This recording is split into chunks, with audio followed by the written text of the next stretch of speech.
Good morning to everyone. Bom dia a todos. I want to thank Andrews Meher for inviting me to speak here. Eu quero agradecer a Andres Meher por me convidar para falar com vocês. I'm going to cover the act from the tax perspective. Eu vou falar sobre essa ação, mas do ponto de vista do imposto de renda. What's the importance of tax filing as part of this act? Qual que é a importância de preencher o imposto de renda para esse programa? If you want, you could file for the last 5 years tax returns. Se você quer, você pode aplicar para os últimos 5 anos dos impostos de renda.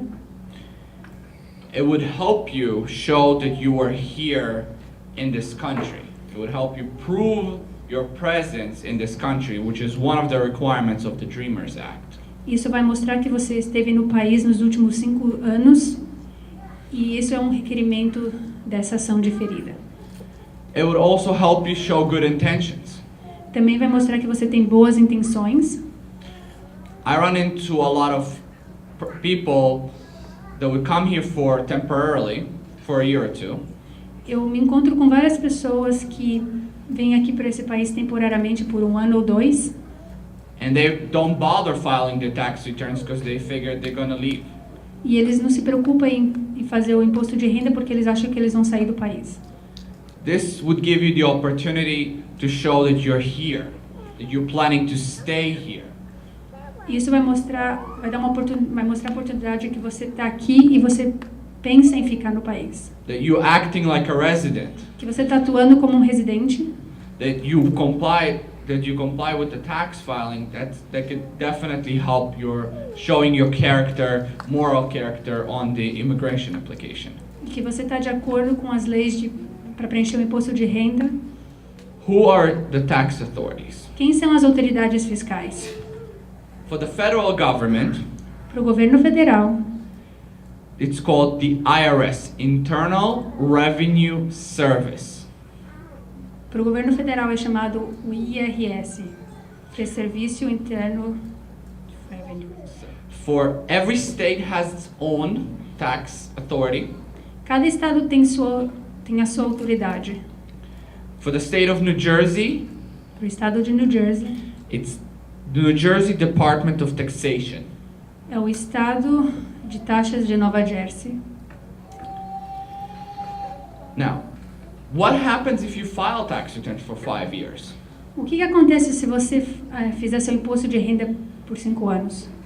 You're probably going to have some tax to pay. Talvez você tenha alguma taxa para pagar.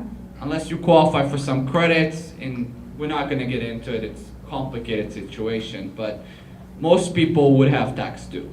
A não ser que você qualifique por algum crédito, mas a gente não vai entrar nesse tema agora, mas a maioria das pessoas vai ter que pagar alguma taxa.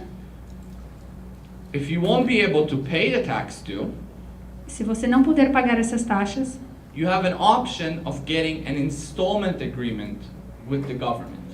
Você tem a opção de entrar em um plano de pagamento com o governo. Why is that good? Por que isso é bom? Because if you don't come up with an installment agreement, they would expect you to pay the whole amount in full. Porque se você não entrar em um plano de pagamento com eles, eles vão esperar que você pague tudo por completo. And keep harassing you until you do. E vão ficar te perseguindo até você fazer. If you ask for an installment agreement, se você pedir por um plano de pagamento, you could pay them on a monthly basis. Você pode pagar eles mês a mês, based on what you can afford. Baseado no que você pode pagar. Unfortunately, penalties and interest will accrue until you pay them in full. Infelizmente, vai ter penalties e interesse que vai adicionar até você pagar eles por completo. My company has good experience with being able to waive the first year's penalty and some of the other penalties as well. Minha companhia tem boa experiência para evitar que você pague esses interesses no primeiro ano.